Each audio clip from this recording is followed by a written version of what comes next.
오늘 본문은 버가모 교회에 보내는 편지입니다. 버가모는 인내하는 교회의 대표적 모형이지만 그 교회 안에는 순교회까지 이른 순수한 믿음과 발람의 가르침을 굳게 지키는 자들이 뒤섞여 있었다고 합니다. 이에 따른 칭찬과 경고가 오늘 본문의 내용입니다.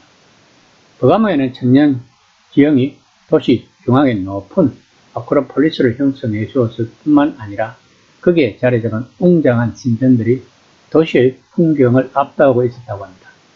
1세기 이 지역의 많은 주민들은 이런 신전의 모습에 분명 자부심을 느꼈을 것입니다.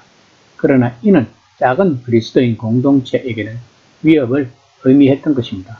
그리고 그리스도인들은 그 위협에 효과적으로 대처하지 못했던 것 같습니다. 버가모에 보내는 편지에서는 이 도시를 사탄이 자기 보좌를 둔 곳으로 지칭합니다. 사탄, 고발자 혹은 악마는 계시록 다른 곳에서 뱀으로 불리는데 우리는 버가모의 유명한 지역 종교에서 이 설명의 실마리를 찾을 수 있습니다. 우선 버가모에는 치료의 신 아스클레피오스의 사당이 있었고 그의 상징이 뱀이었다고 합니다.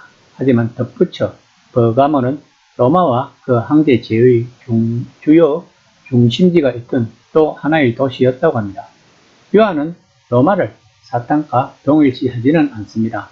그러나 앞으로 우리가 보게 되듯이 그는 악마가 로마를 자신의 목적에 특히 교회를 공격하는 데 이용했다고 믿습니다.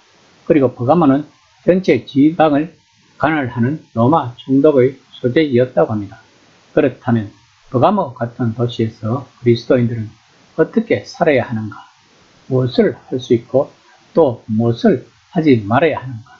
또 일상적인 시민 생활에는 참여해야 하는가? 거기에 신들의 축제, 특히 로마와 황제 축제가 포함되었다면 어떻게 해야 하는가? 바울은 두 서신 고린도전서 8에서 10장까지와 로마서 4장에서 이런 정점을 다루며 신중하고 세심하게 교훈한 것도 있습니다. 이는 이방 신전 및 이방 제의와의 타협은 금지하고 그러나 우상에게 바쳐진 음식, 특히 고기와 음료와 같은 일반적인 것에 대해서는 탄력성이 있게 건면한 것을 볼 수 있습니다.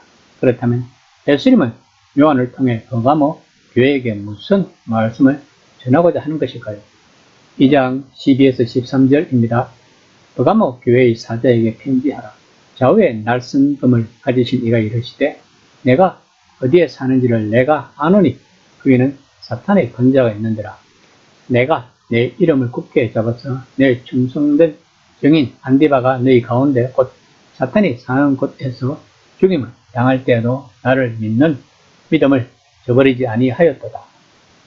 버가모는 서머나 북쪽 104km 지점에 위치해 있고 언덕 위에 자리 잡은 무시아주의 수도였습니다. 에베소나 서머나 같은 상업 도시와는 달리 정치와 문화의 중심지가 되었는데 부유하면서도 불법과 음란이 판치는 사악한 곳이었다고 합니다.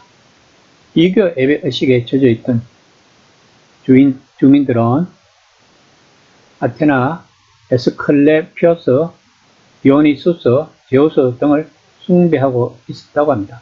또한 스머나나 에베소에 앞서 아우구스도 황제에게 바친 신전이 세워지고 황제 예배의 중심지와 기타 종교와 미신들의 활발한 곳이었다고 합니다. 특히 버가모는 여러 신들 가운데 뱀을 상징하는 에스클레피오스를 섬겼기 때문에 주님께서는 뱀으로 상징되는 사탄과 연관시켜 사탄의 권자가 있는 곳이라고 말한 것 같습니다. 그런데 버가모 교회의 일부는 그것의 문화를 탄력적으로 받아들인 것 같습니다. 즉 자신들도 이 사회의 일부이고 사회의 흐름을 따라가고 있었다는 것입니다. 그러나 예수님을 부인하라는 도전에 맞닥뜨린 어떤 사람들은 그렇게 하지 않고 거절했던 것입니다. 특히 한 사람 안디바가 그 결과로 죽었던 것입니다. 우리는 안디바가 어떤 사람이고 어떻게 죽었는지 모릅니다. 아마도 버가모에 있는 그리스도인들은 안디바의 죽음으로 인해 그들은 주류 문화에 동조했을 것입니다. 이런 사람들에게 예수님은 발람을 예로 들으시면서 단호하게 말씀하십니다.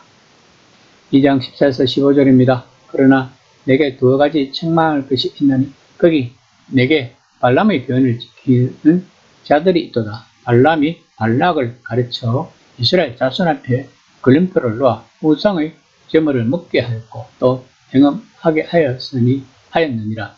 이와 같이 내게도 니골라 당의 교훈을 지키는 자들이 있도다. 모압과 발락이 이스라엘을 저주하기 위해 예언자 발람을 고용했을 때 이야기를 예로 들고 있습니다. 발람은 이스라엘을 저주할 수 없음을 깨달았습니다. 거짓에서 그는 참 예언자였습니다. 하지만 그는 발락이 약속했던 보상을 원했고 그는 왕을 부추겨 다른 전술을 구사하게 했습니다. 직접적인 영적 공격, 즉 저주보다는 은밀한 유혹을 택한 것입니다. 쉽게 말하면 성적인 유혹인 것이었습니다. 모압 여자들을 보내서 이미 이스라엘인 아내를 두었던 이스라엘 남자들을 유혹했던 것입니다.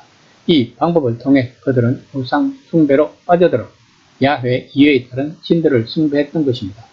그로 말미암아 이스라엘 백성은 하나님의 징계를 받아 수만 명이 죽임을 당하였습니다. 따라서 발람의 교훈이란 악한 교훈, 거짓 가르침의 대명사가 되었고 신학 성경이나 유대 역사에서 늘 경계의 대상이 되었던 것입니다. 또한 에베소 교회는 니골라 당을 거절한 것에 칭찬을 받았지만 버가모 교회는 그러지 못했던 것 같습니다. 즉 니골라 당의 교훈을 받아들인 자들이 있다는 것입니다. 니골라 당은 사실 이 발람의 가르침과 아주 비슷한 것을 가르치는 작은 집단이었을 것입니다. 어떤 사람들의 주장처럼 원래의 이 언어에서 이 이름 바람과 니골라는 비슷한 의미를 지녔을 것입니다.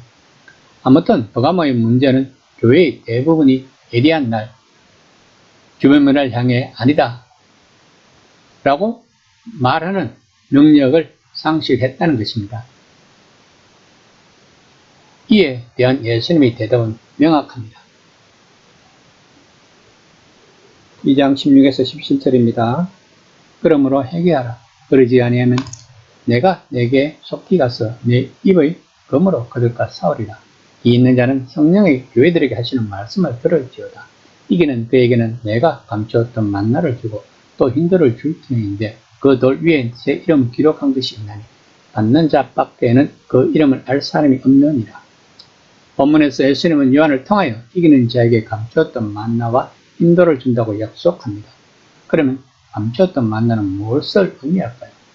니골라 당을 따르지 않고 이기는 자들에게 하나님께서 내려주시는 만나를 먹고 영원히 살 수 있게 된다는 것입니다. 즉 감추었던 만나는 성도들을 양육하고 건강하게 하는 하늘로부터 내려온 떡이신 그리스도를 가리킨다는 것입니다.